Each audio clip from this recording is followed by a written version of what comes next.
नमस्कार साथियों। आज हम पहुंचे हैं जलदीप मेमोरियल स्कूल कुहाड़वास, जो अपनी अलग से छाप, छवि और पृष्ठभूमि के लिए जानी जाती है और अलग से कुछ कार्य कर रही है। तो उनके निदेशक महोदय का सबसे पहले तो चैनल पे हार्दिक स्वागत है, अभिनंदन है। सर, आप अपने जलदीप स्कूल की पृष्ठभूमि के बारे में बताएं हमें। सर, जलदीप एक नाम नहीं, एक हमारे लिए तो सबसे बड़ी बात है कि एक इमोशन है। और 2005 में पिथौरागढ़ में शहीद सैनिक जलदीप, जो वहाँ पर उनका एक एक्सीडेंट में देहांत हो गया था और वीर गति को प्राप्त हुए थे, उसके बाद उनकी याद में सन 2012 में जलदीप स्कूल राजस्थान बोर्ड से मान्यता प्राप्त होकर और समाज में सेवा का कार्य कर रहा है, जहां अच्छी शिक्षा प्रदान करने की कोशिश जारी है। उसके बाद 2021 में जलदीप स्कूल राजस्थान बोर्ड से सीबीएसई में एफिलिएशन उसको प्राप्त हुई और उसके बाद से जलदीप स्कूल ने एक ऐसी रफ्तार पकड़ी है जो कभी भी शायद रुकने का नाम नहीं लेगी। बहुत अच्छी बात है सर। उसके साथ साथ मैं आपसे ये पूछना चाहूँगा कि अपने यहाँ सीबीएसई स्कूल के रूप में जो जलदीप स्कूल है, इसमें कौन कौन से सब्जेक्ट हैं, उनके बारे में थोड़ा विस्तार से बताएं ताकि विद्यार्थियों को फ़ायदा हो। जलदीप स्कूल में वैसे तो प्ले क्लास का हमारा एक अलग पोर्शन है जिसको हम जलदीप किड्स पैराडाइज बताते हैं और उसके नाम से ही हम उसको अलग पोर्शन किया हुआ है। इसके बाद अगर हम बड़ी क्लासेज में जाएं तो 11th में हमारे पास आर्ट्स है, साइंस है और एक सबसे बड़ी बात जो यहाँ के क्षेत्र के लिए है वो है एग्रीकल्चर।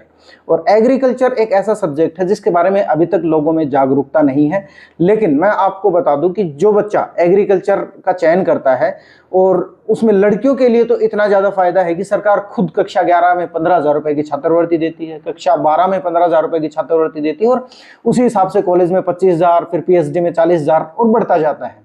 तो ये उन बच्चियों के लिए बहुत सुनहरा मौका है जिसमें सरकार खुद युवाओं को कृषि क्षेत्र में आगे बढ़ाने की कोशिश कर रही है और हमारे लिए गर्व की बात यह है कि हम इस क्षेत्र में ऐसा कुछ बच्चों को दे पा रहे हैं।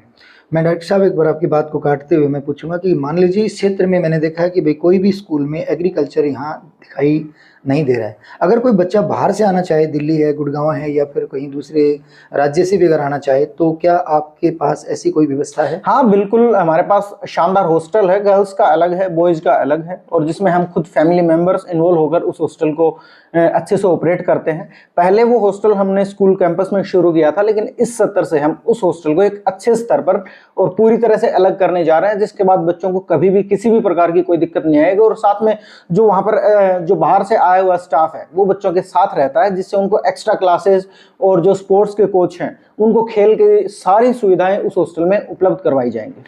जी, एक बात मैं आपसे और पूछना चाहूँगा। मैंने यहाँ देखा है, मैं आपसे मिलने से पहले मैं विजिट करके आया हूँ स्कूल में, तो यहाँ छोटे बच्चों की पढ़ाई कुछ मुझे अलग सिस्टम लगा। तो प्ले स्कूल का जो अलग सिस्टम है, ये सोच आप में कहाँ से आई और ये क्या किस तरह से पढ़ाई करवाते हैं, वो थोड़ा बताएं, क्योंकि अलग है कुछ। हाँ, ये हमने सोच अडॉप्ट की थी। हमारे बड़े बुजुर्ग जब हम छोटे थे तो हमें कहानियां सुनाते थे और वो कहानियां हमें आज तक याद हैं, जो हमें सोचने पर मजबूर कर देती थी। और हमारे जो माइंड के रिफ्लेक्सेस होते हैं जो बच्चे के 7 से 8 साल तक सबसे ज़्यादा ग्रो करते हैं, तो अगर इन बच्चों को जितनी कहानियों के थ्रू पढ़ाया जाएगा वही बच्चा उस चीज़ को इतना अच्छे से याद रख पाएगा और उसका माइंड उतना ही क्रिएटिव होगा और अलग तरीके से सोच पाएगा। तो हम जो ये रट्टाफिकेशन चल रहा है इसको हम दूर करके एक इस क्षेत्र में शिक्षा की पद्धति में, खासतौर से यहाँ का जो रूरल एरिया है वहाँ हम कुछ ऐसा स्टैंडर्ड सेट करना चाहते हैं जो शहर में होता है, सेम वैसा ही स्टैंडर्ड गाँव में भी हम लागू करना चाहते हैं। मैंने एक आपका पोस्टर देखा है अभी स्कूल में। वैसे तो आपका पोस्टर मुझे कहीं भी इस क्षेत्र में बाहर कहीं नज़र नहीं आया, पर मैंने एक पोस्टर देखा, उसके ऊपर कुछ अलग से लिखा हुआ देखा, जिसमें लिखा हुआ था 95% से ऊपर कोई बच्चा है तो उसके लिए कुछ विशेष प्रावधान आपने किए। वो क्या हम पोस्टर और डीजे रैली ऐसी चीज़ों पर ज़्यादा विश्वास न करके हमारा ये मानना है कि बच्चे को शिक्षा ऐसी दी जाए जो उसकी ज़िंदगी भर काम आए। और इसीलिए हमने ये प्रावधान किया है कि हम जितने भी बच्चे हमारे 10th और 12th में 95% से ज़्यादा नंबर लेकर आएंगे, उतनी ही गरीब बच्चियों की हम रसोई का खर्चा जलदीप स्कूल स्वयं उठाएगा। ये मैं ये पूछना चाह रहा था कि जैसे 95% मान लीजिए यहाँ किसी लड़के ने या किसी लड़की ने आपकी स्कूल में जलदीप स्कूल में ले लिया, तो ये खर्चा क्या उस लड़की के उसी लड़की को देते हैं या उस गांव की लड़की या किसी भी गांव की लड़की? किसी भी गांव के आसपास की जरूरतमंद लड़की। हाँ, उसमें हम एक अच्छा कार्य ये कर रहे हैं कि मान लीजिए हमारे 4 बच्चे हैं 95% से ऊपर, तो हम उन चारों बच्चों को जहां जहां हम खर्च करेंगे और जहां जहां वो रसोई के लिए हम देंगे, उन चारों बच्चों को साथ लेकर जाएंगे कि ये जो गरीब बच्ची है, इसका जो हम खर्चा दे रहे हैं वो इन बच्चों की बदौलत दे रहे हैं, ताकि उन बच्चों में भी एक समाज सेवा की भावना पैदा हो। आशीष जी, आपकी सोच ने तो एक नया कदम रखा है, तो मैं इस सोच की मैं कदर करता हूं, और मैं ये भी चाहूँगा कि अगर सभी स्कूलें जो भी हैं वो भी अगर इस प्रकार के कोई कदम उठाए तो बहुत अच्छी बात है। आपकी बहुत अच्छी सोच है। एक अंतिम बात मैं आपसे और पूछना चाहूँगा, क्योंकि अमूमन स्कूलें सभी पढ़ाती हैं, सब अच्छे से अच्छा बताती हैं, लेकिन मैं आपसे ये पूछना चाहूँगा कि आपके पास अगर कोई बच्चा भेजे तो भेजे, पर क्यों भेजे? कौन सी ऐसी आपके पास अलग चीज़ें हैं जिसके कारण से कोई पेरेंट्स आपके पास बच्चा भेजे?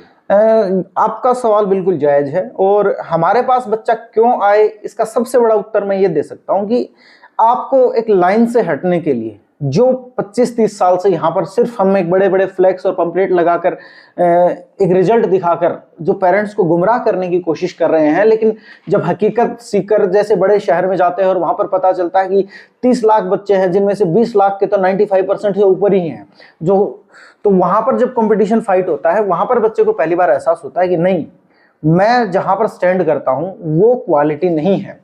इसलिए हम पहले ही बच्चे को स्किल बेस्ड एजुकेशन के लिए तैयार कर रहे हैं, और ये अभी इस क्षेत्र में कोई भी स्कूल सोच नहीं पा रहा है। नई एजुकेशन पॉलिसी ने खुद कहा है कि भाई हम बच्चों को जितना स्किल देंगे और जितना हम उसको काबिल बनाएंगे, उतना ही वो बच्चा क्षेत्र में अपने लिए आगे बढ़ेगा, और पेरेंट्स के लिए एक प्राउड की बात होगी, ताकि हम किसी के ऊपर निर्भर ना रहें, ताकि हम 25 से 30 लाख की जो भीड़ है, लाइन लगी हुई है, उसमें खड़े ना हो, और बच्चा 10th या 12th पास करके खुद से बोल सके कि आप चिंता मत कीजिए, मैं मेरे दम पर काफी कुछ कर सकता हूं। तो उस काबिलियत को बच्चों में किस तरह से निखारा जाए, हम उस और ज्यादा कार्य कर रहे हैं। बहुत बहुत धन्यवाद है निदेशक महोदय।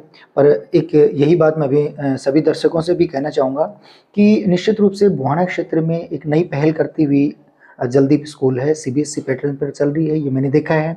और मैं अभिभावकों से भी एक बात कहना चाहूँगा कि एक बार समय निकाल करके आप स्कूल की विजिट अवश्य करें, क्योंकि मैंने खुद ने एक स्पेशल चीज़ यहाँ देखी है। साथ ही सैनिक, मिलिट्री, नवोदय की तैयारियाँ भी यहाँ बहुत अलग तरीके से करवाते हुए नजर आए। प्ले स्कूल है, प्ले स्कूल नाम सुना था, सोचा था चित्र वगैरह होंगे, दीवारें पेंटेड होंगी, वो प्ले स्कूल हमने सोचा था, पर यहाँ कुछ उनसे सबसे अलग है। एग्रीकल्चर जो अपने आप में एक महत्वपूर्ण विषय है आज के ज़माने में, तो मैं देश के सभी लोगों से ये कहना चाहूँगा कि अच्छी हॉस्टल फैसिलिटीज़ हैं, मैंने भी देखी हैं, और आप भी देखना चाहें तो बिल्कुल आप एक बार जल्दी स्कूल की विजिट अवश्य करें। और बहुत बहुत धन्यवाद है आपका कि आप चैनल पर आए। धन्यवाद, थैंक यू।